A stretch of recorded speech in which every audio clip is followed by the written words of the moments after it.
மாமணி மாளிகை மாதர்கள் புன்னகை மங்கள மேடையின் பொன்வண்ணம் கண்டான்.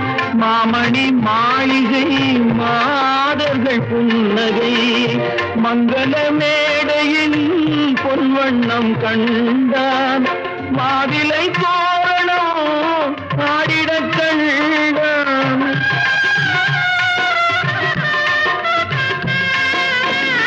மாவிலை தோரணம் ஆடிடக் கண்டான். மணமகன் வந்து நின்று மாலை சூட கண்டான். கலைந்திடும் கனவுகள் அவள் படைத்தாள். அண்ணன் கற்பனை தேரினில் பறந்து சென்றான்.